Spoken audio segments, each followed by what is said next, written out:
It is cold as hell here. It's cold here too. 58 here. Love it. 48 here. It's fall, Hello and welcome to Table for Five with no reservations. Take a seat at the table for a fresh, sweet, salty, tart, and pleasantly bitter conversation. Thank you for taking a seat at the table. This is our no reservations closeout of our adult series. We're talking about adults, our kids becoming adults in this community. Tonight I have Rachel Flanagan. Hey, everybody. Kim McIsaac. Hi. Jamie Ramos. Hello. Jennifer Dunn. Hi, everyone. And I'm Tabitha Cabrera. If you're new to us, hello. If you're coming back, we're glad to have you here. Hey, girl. Tonight, we wanted to kind of wrap up our series. We were talking about lots of things, adult services, people who have sent their kids off, other tracks that some of our kids take. So we wanted to kind of start with Kim, who has an adult child, the only one of us so far whose kid has ventured from child to an adult. She has some words of hope for all you people out there. So Kim, talk to us a little bit about Alyssa's growth as an adult, because this is important for people to hear. Up until Alyssa was, I'd say, probably almost close to 18, she had pretty much no sounds. She had some more understanding than she had in the past, but still pretty limited. And she was not completely engaged with us all the time.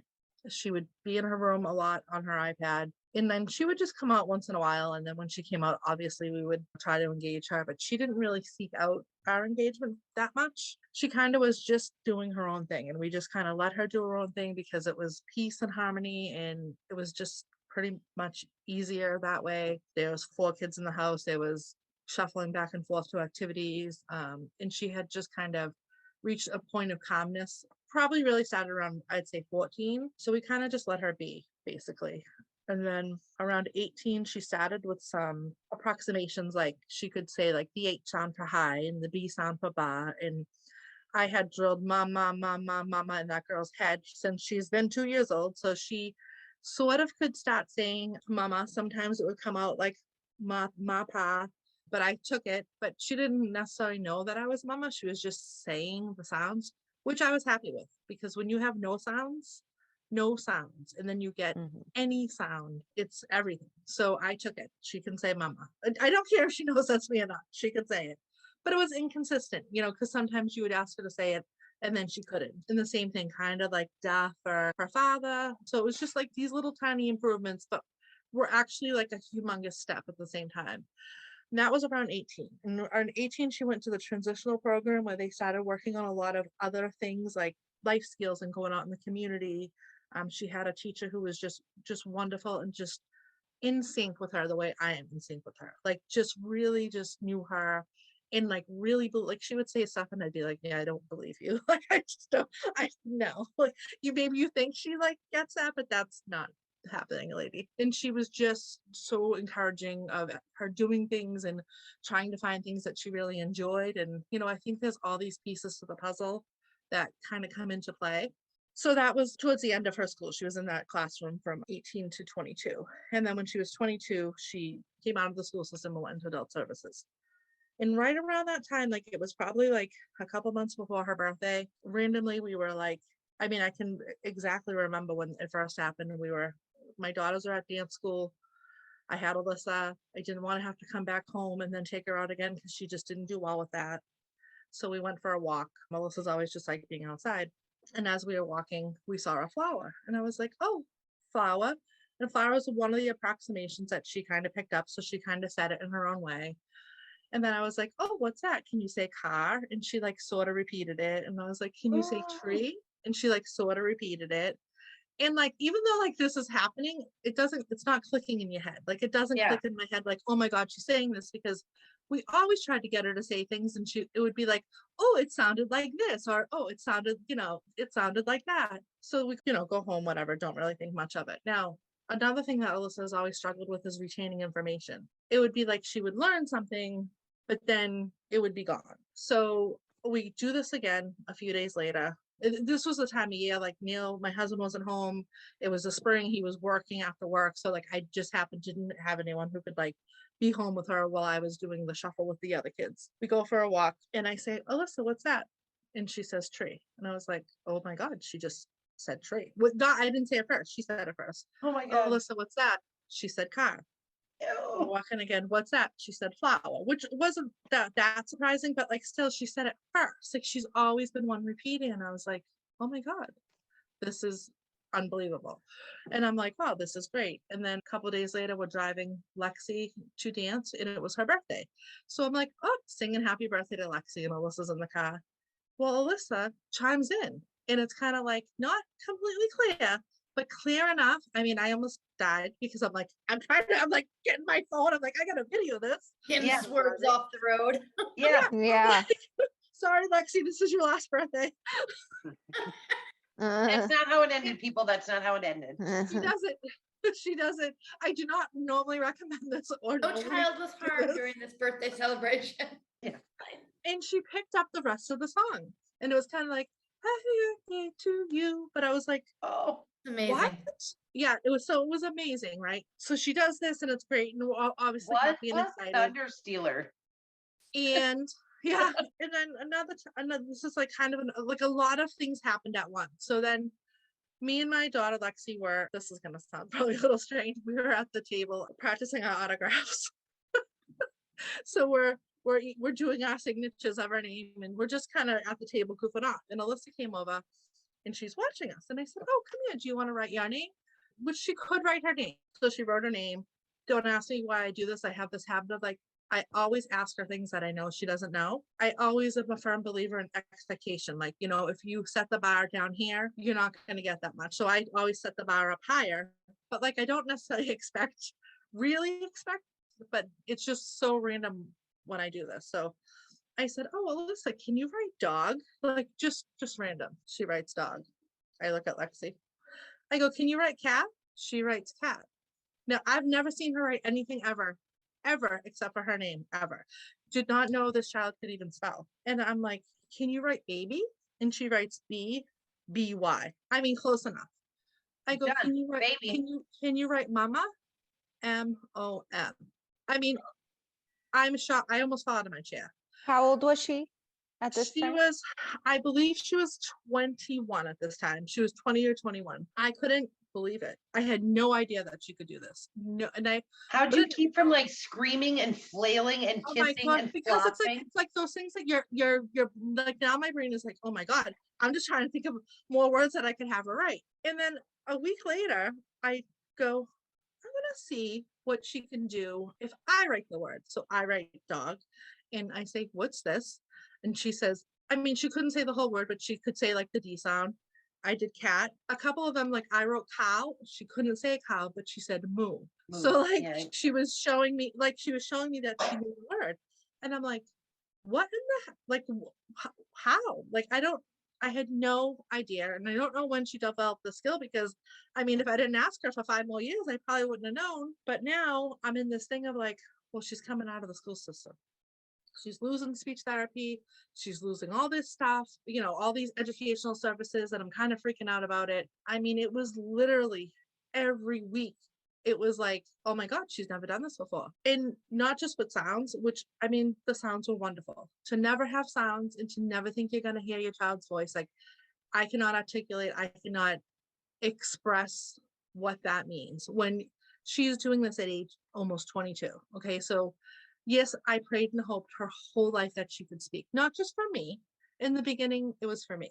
I wanted my child to speak. I didn't want my child so set apart from everybody else. And I eluded myself at one point into thinking when her behaviors got more under control, like, okay, she's pretty much fine, but she doesn't talk. That's not really true, but that's just kind of what I was perceiving at the time. And if she could just talk, would be like everybody else. I mean, it couldn't be farther from the truth, but these are just kind of the things that Yeah. Yes. when you have a child who doesn't speak and everybody around them speaks, I mean, they really are set apart, especially after a certain age. Yep. But then it came to the point where I really wanted her to speak for herself. I wanted her to be able to communicate. And, you know, we worked on different methods of communication. She was not a big fan of any of them. She was really good with the speech device. She got that at age 16.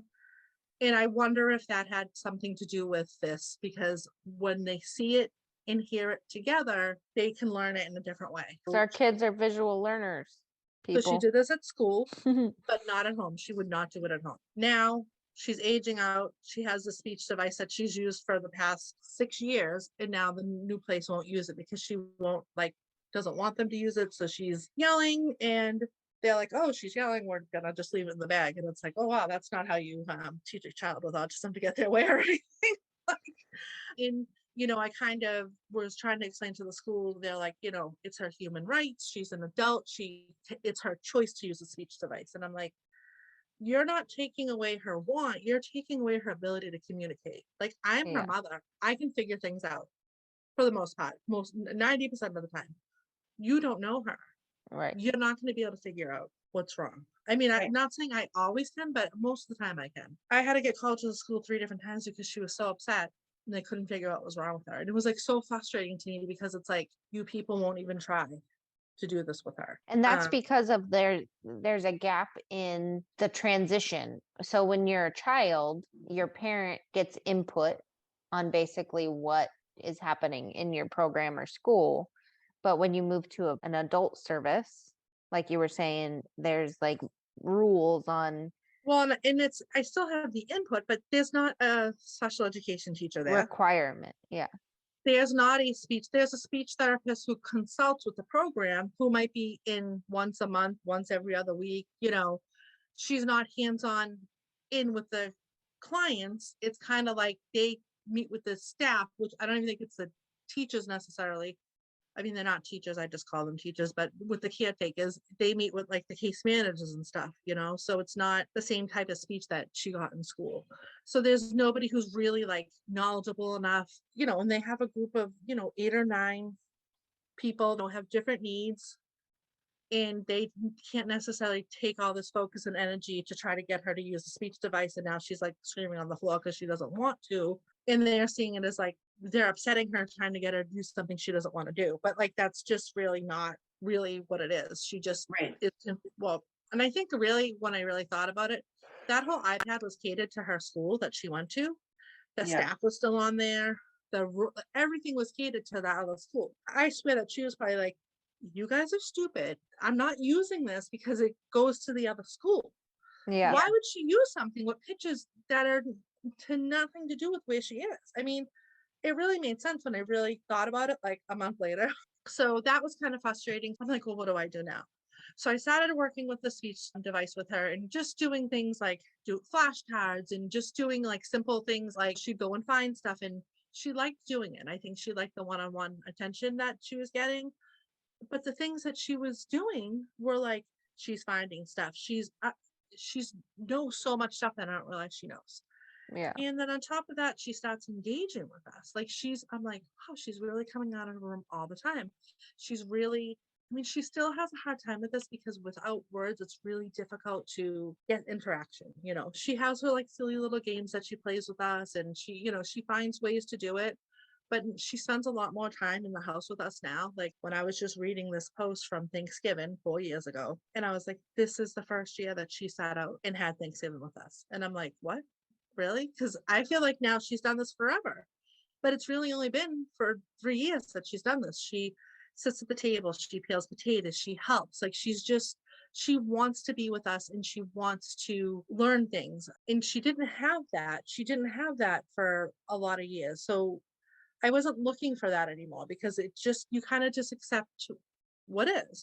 All these people are always telling you if they don't do this by age 12, if they don't do this by age 15. And honestly, I didn't think all these things didn't happen by 18 years old. I'm not thinking they're going to happen. But she had such an explosion of learning and the sounds kept coming. I mean, she probably has at least 50, probably more approximations. I mean, she has apraxia, so you can't always understand everything she says well. Some things she can say clearly, some things aren't as clear. But I'll tell you, this morning, my daughter did her laundry but didn't do the socks. So I had to go and find socks. All Alyssa stuff is always kept together. So she's very specific in what type of socks she likes. So unless it's her father. With her father, she'll wear any type of socks. Don't Anything. even ask. So I get her socks and she puts it on and she looks at me and she goes, too small. And I go, it's too small. Now it's tight. It's one of those socks that are tight around the calf. She likes the ones that are a little more loose. And I said, okay. And I went and I got her another sock. Now, it wasn't 100% clear, but I could figure out what she was saying. Years ago, this would have been a meltdown because I wouldn't have known what her problem was. And I'd be like, Right. come on, put your other sock on, put your shoes on. We got to go. But she was able to communicate that like on her own unprompted, which is like still a really big deal around here. And she has probably, I'd say 30 words. She's not always able to use them to communicate because that part is still really difficult for her between the autism and the apraxia. So a lot of times we have to coach her through it. But she's told us things like when she wants something at the table and we're too dumb to figure it out, ketchup. Oh, we didn't take out the ketchup.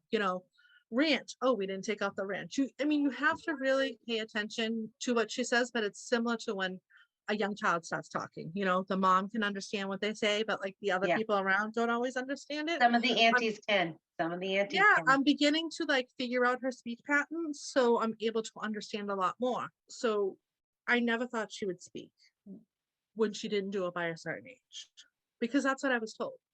And Yeah. I was told that she would also never understand. And she does struggle with her comprehension of words. So when I say she doesn't understand, I mean she doesn't understand verbal words. She understands things.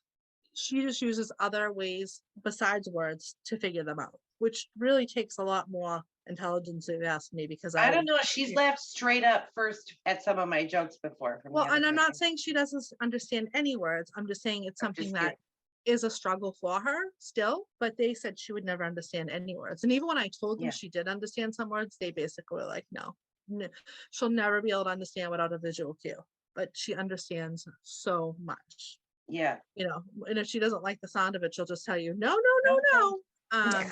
Yeah, but she can say no, she can say yes, she can say thank you, she says night, just all these things. And Great like I teeth. said, the words are amazing. I mean, they're a dream come true. They really are. I can't even, like, sometimes like I think about it and I'm like, I still can't believe it.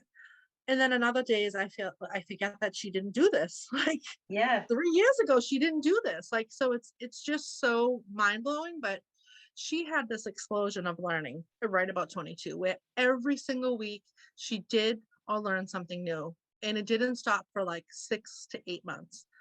Now I have read and I have had people tell me that sometimes this happens. It's like your last growth spurt in your brain that happens, usually around age 18 to 20. And that is part of the reason for it. And they see this happen with a lot of children, but our kids are lifelong learners. So Yeah. if your child's 7 and they're not talking, it doesn't mean that they'll never talk.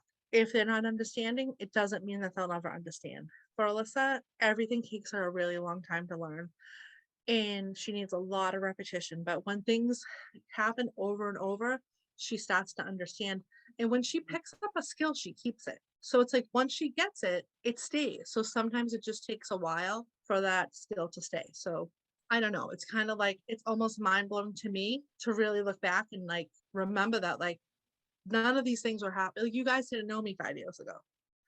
None of these things with her happened 5 years ago. You wouldn't hear her come into a room and say, tie, like just pretend play. That's another thing. Never could do pretend. I mean, okay, she's Oh not my gonna gosh, get that Kimmy, will skill. you talk about how she can do the Amazon and how things will come up? Yeah, so those are other things. So she now can, if we go on Amazon, she can pick things out. We'll go through and show me things that she wants. She will also use her tiger. She has a stuffed tiger and she uses him to communicate. So this is a perfect example. Yesterday she woke up, she had the tiger in her hand. She came over to me at the table. She picked up a paper towel and she pretended to blow the tiger's nose. Well, guess what? Alyssa has a cold.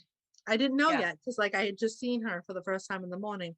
And I said, oh, I said, is your nose stuffy? And then she went and she blew her nose. So she was using the tiger to kind of show me what was going on with her. And she does that frequently. But I mean, that is also pretend. I mean, she'll pat Yeah. him. She'll say, oh, so cute. She'll give him kisses. Like, just something I never thought she'd be able to do. I mean, they tell you a lot of people with autism don't have pretend play because it's abstract, and she's very difficult with abstract things, even with understanding and stuff like that. And it's not the biggest deal. Like, I mean, okay, she's not going to do pretend play. I mean, it's really, really low on my priority list of things that I'm worried about. But to see her do it, to see it develop, Such it's a big just been deal. wild. And she has this little cover up that somebody gave to us, and she wears it all the time, and she'll come out and show us. I mean, it's just She incredible. prances around in that thing. She does. But Kimmy, I was gonna say, it's like you said, like that's progress. So who knows what's next for her, I know. you know? And so her progress has definitely slowed down, but it's still there. She's still learning. She's still doing new things. It's a little slower now. Like that first year, I mean, every week on my blog, it was like, oh my God, Alyssa just did this. Oh, I mean, Christmas. Okay, so she always has liked Christmas, but never really could understand it before it was happening. Sure, she liked gifts and she would open them and be happy about it. I mean, she would participate. I mean, in the beginning, she didn't do that. I mean, her first 4 Christmases, she wanted nothing. She would just go away from everybody. Eventually, she decided that she liked gifts. So she was like, okay, cool, I'll partake in this because I like presents. But she could never understand like Christmas was coming. She could never get excited about it because it was just too abstract. She didn't understand the concept. And that same year, she was, we were doing it on our iPad, and I said, who's this? And she said, Santa Claus. And I said, what does he say? And she said, ho, ho, ho. And I was like, what? Like, okay, this is great. She asked her father on her speech device because he was procrastinating on getting the lights from the basement, Christmas tree, lights, decorate. And then how could he say no? And she was excited. So now she understands that Christmas is coming. Like she gets it. She'll sit down and go through a magazine, circle things, go through Amazon. Like she understands when Christmas is coming, gifts are coming. I mean, I don't know what she really understands about Santa, but she knows who he is and what he says. So like, I'll take it. Watching movies is another thing. She's never been able to follow along to a movie. It just, without the verbal understanding, it's really difficult. Now she'll watch a Christmas movie. She'll get on the couch with the blanket and she'll laugh when the Grinch does funny things like, did you like movies? Sometimes she won't do it all the time, but she never did it before. That same year was the first time she ever played a game. We got her a game for Christmas. And just for the heck of it, I was like, let's just see what she'll do. And it was a memory game. And she sat there, me, her, and her sister, and we played memory. And she did it. And I was like, this is the first time she's ever played a game in her life. Granted, like maybe she could have done that at school that I don't know of. Never with us at home. The next day, we're like, let's try Candyland. She played Candyland. I mean, it was just to have your child never play a game in her life.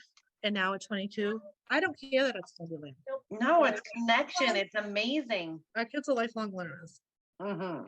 Yeah, I think that's kind of a good segue into something else we all wanted to talk about a little bit, was like this idea that at 18, 19, 20, 21, 22, that our kids don't need support anymore. Depending on which state you're in, I guess, when they transition from child to adult, everyone in our community talks about how there's just a drop off of services. Basically, I mean, we hear now that we live in Montana, there's a waiver you can get on, but it's an 8-year-long wait list. So you basically have to get your child on that wait list when they're 10 if you want to get any type of access to services later. We've already been told to fill out the paperwork for both of our kids so we can start waiting. Start waiting. I love Start Waiting. That's a new shirt, I think. Start waiting. Start waiting. Start Waiting. That's Hashtag autism. That's pretty much the theme of our life. Just Yeah. jump on the wait list, keep the waiting going on. But how do you, I mean, like when I think about my kids' needs and their trajectory in this life, because they're so young, it's hard for me to imagine what we would need to set up at 18 for either one of them. Currently, my daughter's nonverbal. My son can talk, but has functional language sometimes, not other times not. Will he be able to go out on his own? Question mark. We don't know. Same with my daughter. How can you project into the future at 10 or 11 or 12 what your kid's future is going to look like at 18? Because like Kim's saying, there can be this massive amounts of growth in age 21 to 22. Or on the other side of that, you could be a parent that is going to be hopeful that by 12 or 13 or 15, Right. Everything's going to be great. They'll be fine. Yeah. And you've lost those chunk years of being on that waiting list. And I don't know enough about adult services. I mean, I've heard all of the things from people who talk openly about this transition and the guardianship and all the people we've talked to through this series. But like when I think about my kids moving forward, it's a little bit, not a little bit, it's absolutely terrifying. Like, what if they need more support? What does that look like? What, I mean, hopefully there'll be some changes in the next 15 years. I'm willing. 13 years. If maybe we can make some legislative change, people. What we're always saying on this Off to the podcast. ledge we go. Yeah. But what do you guys like when you think about this idea? Like, especially thinking about Kim and Alyssa, and when she talks about choosing a place from school where she was in this supported program to an adult service in her area. Like, I can't even imagine doing that. Like, it's overwhelming to me in general. But anyone else feel certain ways about this whole thing? I know, Jen, you've kind of talked openly about like thinking about saving and Mhm. you know the future of that. I mean, I think now I've always said I've always underestimated my daughter. Like, and I don't mean that in the I didn't believe in her way, but some of the things I just really never imagined. So when I see her, getting older and gaining this new independence and doing things that I didn't necessarily think maybe she would do, I'm still not confident she could cross the street and not get hit by a car. So what does that look like at 18? Right. Mhm. I have no idea. I don't know. It's hard to, Exactly. it's hard Yeah. to, Well, and Kaya's had extreme growth over Yes. the last 2 years, and just since we've been friends, it's been Yeah. mind blowing her amount of independence and growth and language and connection with others. And if you think about that time frame in the same time frame as Alyssa's growth in her 20s, Mhm. like, it's not that big of a portion of their life to have, Right. which happens with our kids over the span of their life. You can go like 0 time of growth, and then you'll have 5 months where it's just like explosions of growth. And I think it's a disservice to our kids moving from being a child to an adult to say you no longer need speech, you no longer need OT, you don't need life skills. I don't know this, Jamie. I don't have a typical child, but I always say to think about parents like a Jamie that has a neurotypical child, and then her beautiful little Amelie, and the different worlds you must feel you're in, kind of like one foot's in, or Kimmy, you as well, one foot's in one world and the other foot's in another world. And I often feel that way with my daughter, where in one moment she'll be watching a very inappropriate movie, and in the next second she's singing Baby Shark and watching Elmo. And Yeah. it's like, like I just don't know where that levels out, So Yeah. I don't know. I'm so lost on what I think the future could possibly be for her. I really don't know. And you see some people where they're like, they talk about their adult autistic child and they're like, this is how they were as a child. And it kind of might match where your child is. And you're like, oh, Yeah. maybe my child will get to this point. Yes. And then you hear Yeah. someone else with a really high needs child and they sound similar to your child. And you're like, oh, maybe because like we haven't hit puberty yet. So I don't know how that's going to affect what. And like, But I'm just going to tell you to buckle up. That's the only advice I'm going to give you. You buckle right on up, Jamie. I'm gonna have 2 kids Oh. in puberty at the same time. You will too, Jamie. It's gonna be quite the. And I say, stock up, Tabitha. Stock up. But my daughter calmed a lot at puberty. I mean, things got a lot better.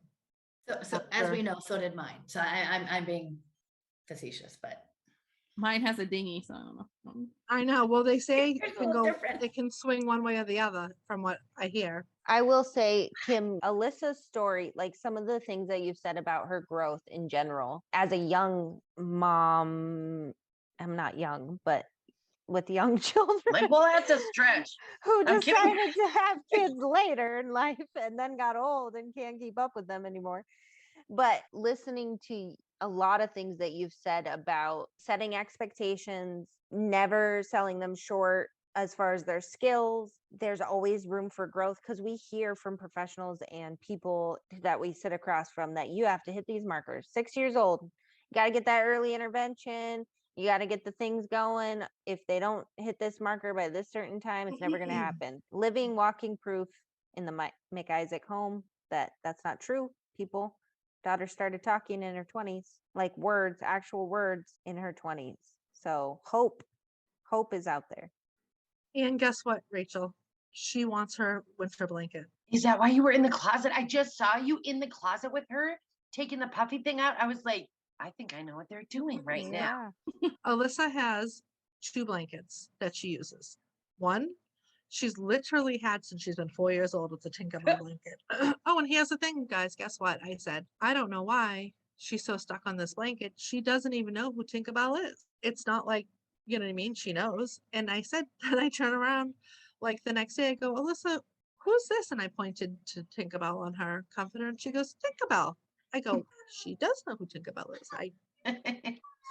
Tinkerbell, she's saying it right now. Mhm. So she has a Tinkerbell blanket, and that's kind of like her summer blanket. And then she has this, we call it the lead blanket, this big, huge comforter that like Neil had got for us, and I hated it because it's like you can't. It's, I swear it's the original lead blanket because it's like at night if you try to kick it off, you can't kick it off. It's like it's so heavy, and I was like, I don't want this blanket, and somehow it just like went to Alyssa.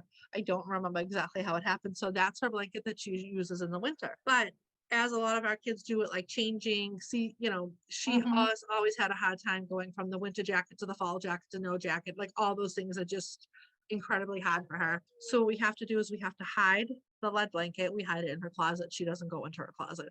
And the Tinkerbell blanket comes out when I it starts saw getting her warm open that.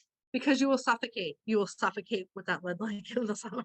And then the same thing when it starts to get cold, we put away the Tinkerbell blanket and we take out the lead blanket. And people have tried to buy her other blankets. It doesn't happen. She even picked one out and I spent $80 on it. It's Didn't make it on in her top of room. a tote in the front of her bed. She did let me hang the curtains. The curtain stayed, but the blanket did not. She's pointing in her room. Obviously, you guys can't see us, but I had to run away for a few minutes to try to figure out what the commotion was. And she's pointing to her wall. And I'm like, what? I don't know what you want. Show me. And it sounded like she was saying blankie, but I'm like, she's pointing to her closet door. So I opened the door, but it's still like not really. It's not really What'd cool you enough open? yet. The door. Ugh, The Go. door. The door. Yeah. So I opened the door, and Thank you. and I'm like, You're welcome, listeners. you want this blankie? Yes. I said, can we just wait a little longer? Because it's really not. It's still like kind of warm here, like so. I don't know what's happening. I left the room. So I'm very curious to see if she pulls the blanket out on her own. I don't think she will, but She knows it's the first day of fall tomorrow. yes. Mhm. Well, and she it If is she cooler orders here. a pumpkin spice latte tomorrow, I'm gonna shit. It is, the weather is cooler.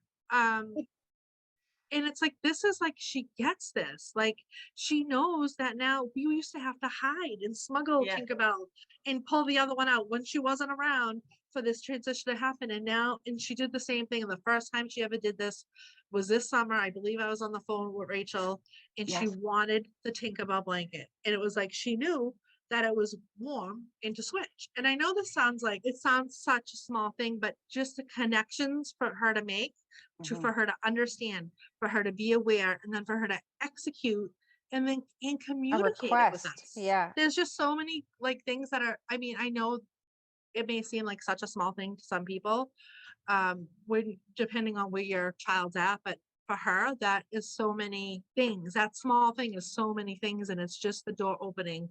That everything she does to me is like that door opening just a little bit further. You know, the Yeah. door that we thought was closed, permanently This time it was closed. a closet door. Give me that lead blanket. Yeah, exactly. But it's really not cold enough yet.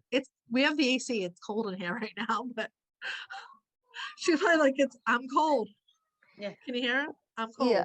One of the Well, things that I wanted to touch on before we finish this series is something I learned over the weekend. I was at the, More Than Project Respite Retreat, Caregiver Respite Retreat. And one of the things that they added to the itinerary, like right kind of in the mix, was they had a panel of parents of adult children. And there was like our friend Amy Schlueter spoke and several other parents. And every single one of them talked about a special needs trust and specifically the letter that goes with that, sort of like any part of your will. And that, I can't remember what the document is called, but Letter of intent. Yeah. Okay. Letter of intent. so it was so crazy to watch these parents discuss this letter of intent and the process of writing it and like getting together with people, and you know, it was crazy to hear the number of dollars that each of these people's kids was getting through their different benefits, and just how little that actually is and what that does. And, you know, sort of this idea of this trust always sounded like something to me that people that have a bunch of commas have for their kid, just so that it's like, instead of a college fund, you do this. But really, it's what buys toothpaste. And it's really what, you know, like, it's so many things. It was so powerful to watch these women go from their story of like their children when they were young, through school, then into adulthood, and watch the weight lift off, even in their storytelling about the successes of getting over those hurdles, you know? Well, and the special needs trust too protects, like a lot of places, if you make too much income or your child has money in their own name, when they get older, they can lose some benefits. It like protects you from losing out on benefits that you should have. Yeah, that Yeah. you should have because your parents or family or whoever saved money for you to live on for the rest of your life. So special needs trust kind of protects you. Or you can set up a special needs trust like I did, and then kind of after the fact, realize she can't access it till she's 65. So I stopped putting money in it because you're 65. Yeah. So Oh, there's nothing all that practical, really. I think it's just, and part of that, it's like a thing too, like as throughout this series and just us getting to talk to different moms who have kids on the spectrum, it is such a thing of like, some people are financially in that place where they can support their kids for the rest of their lives, and some people aren't. And that's a hard reality for us. No matter what your opinion is, people have kids at every class range. And if you end up with a child on the spectrum, you're going to have to help with theirs because there's nothing for them really. Yes. I always think that is interesting how we talk about that fall off of like how our kids are kept so busy. We have all these supports for younger children, and then they hit 18, 20, 21, 22, and that drops significantly. And there's like no investment in their future. Yeah. And it's what's available, and you're the one that has to find the right fit. The rights to having that is seemingly gone. Well, I was reading an think- article from an autistic adult, and he was saying they call it falling off the cliff because you just, Oh. all your potential falls off. And in this article, he was talking about even what they would classify as high functioning or kids with autism that are able to graduate college or able to this. I think the rate was, this is from Market Watch, and this was in 2019. And according to their stats, there will be 500,000 adults on the autism spectrum aging into adulthood over the next 10 years. And a whopping 85% of those adults that happen to graduate college on the spectrum cannot get a job. So even the kids that are like able Getting to there. school, Yeah. able to accomplish all these things, they're not even giving the opportunities in life. So like there's issues all throughout the spectrum, from high needs to higher functioning. It's everywhere. And it's so sad that we're not letting people meet their potential. I love that line that you said, Jamie, like investing in their potential. Our kids deserve to have people investing in their potential. What that looks like for the mainframe of society, they shouldn't be lost in the wind because they don't fit into the mold of what the expectation is for the standard track of where they're headed. Like that, we know all kinds of autistic adults who contribute to society, who contribute to people's lives, who make all of our lives richer and better. So invest in our kids' potential, people. We need it. We need it. Yeah, and it's crazy how they just decide, like, it just everything drops off at a certain age, when depending on, obviously, if you're higher functioning, it's a little different. But like when you are more on the severe side or have profound autism, like she's not 26. Like, yes, that's biologically her age, but there's no part of her that's 26, not cognitively, not emotionally, not in any way. And that's not like an insult to her or a limit on her. It's the facts. So why does it matter when she's 22? Her needs at 20, at 18, at 16, at 14 were the same. It just comes to where, and also at 28 and 30 and 32, like moving forward. It's just what they decide they're going to pay for. They're going to pay for up to 22, and that's it. And then you have to find an access here. And I mean, I live in Massachusetts. I live in a state that has lots of laws to protect, lots of programs, but there's no access to them. Like Talk there's about that. no, you know what I mean? There's no, Yeah. you, unless you're really in the know or and have a lot of energy, I do not. I'm just like, I can't deal with phone calls. I can't deal with, I have too much on my plate to like, you know, investigate what services there potentially could be somewhere, but you actually can't access them because like they're out of money or they lost the contract. So now it's this agency. It's just, it's bananas. And they just decide this on an age and it makes, but although I'm seeing a lot of things change to age 25 now, but that just makes me more angry because she's 26. I'm like, is this going to happen for her whole life? Is But it going it's to go up like- to 30 when she's 31? like what? And the 25 fact is that- still young. 25 is Yes. still a kid to me. So Yes. like, Yeah. like well, yeah, like look at my kid. So Kira's 20. She's in college. She's a college kid. You know what I mean? Like she's Mhm. still a child. It's just crazy. And insurances, you know, they not necessarily saying she even needs ABA, but if that was something we wanted to do or came up that we felt like she would benefit from or something, well, our insurance only pays for that till age 18. Mhm. Why? You know, and then this ABA place, they're taking them older now, but it's till 22.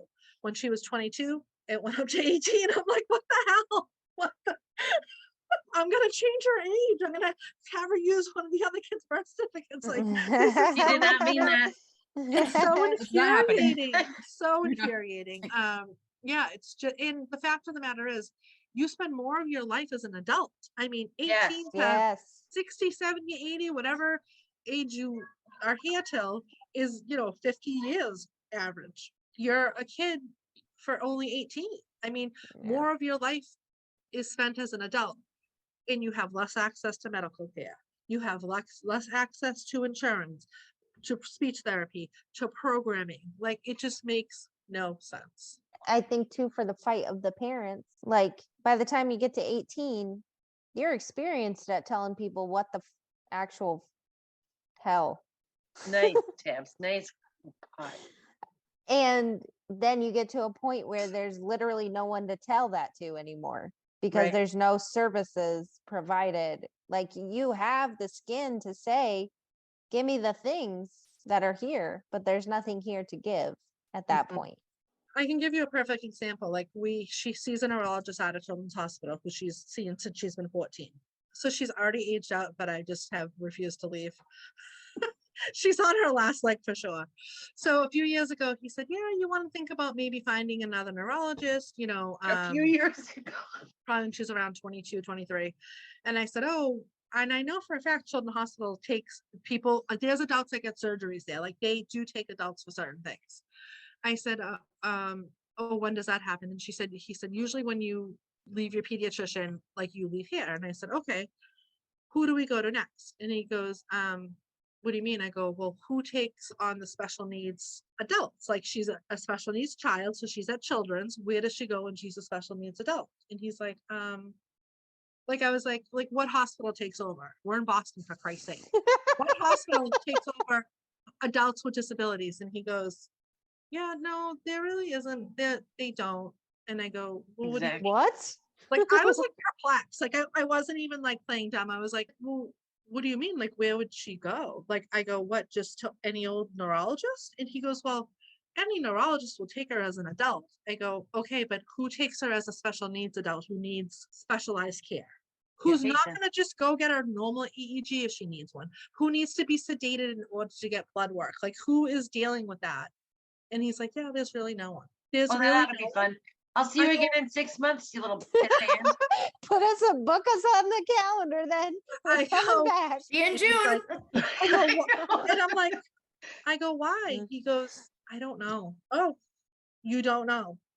Well, can you figure it out? 'Cause this is it's really- just such a part of our culture that Yeah. adults are autistic, that people just like, it's literally in everything. Like you think about like our jobs, we go into like our kids' schools and we like do presentations on autism and all this stuff. Yeah. Like, why isn't that happening more in the workplace so that we could be more understanding of people in our workplace that are on the spectrum? I know I've worked with people on the spectrum in the past, and I didn't quite understand before my son how they worked. And that would Yeah. have been so nice just to have like a thing on like how different people function. And just in general, like if you went up to anyone on the street and asked them, like, do adults have autism? They probably would. I feel like everyone imagines a child. We should each go out to our cities on the street.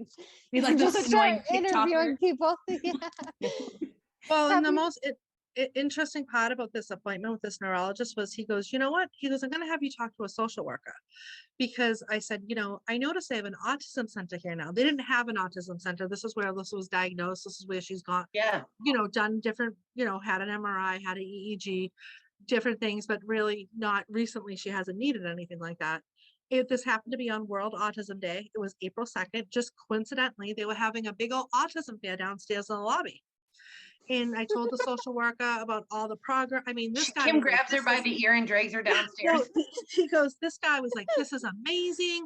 I want to help you. Like, I want you to go downstairs and talk to this lady, gave me some numbers. So I go downstairs and I go to the table and I'm like, yeah, like this is my daughter. Like, she came here, but you guys didn't have the autism center then.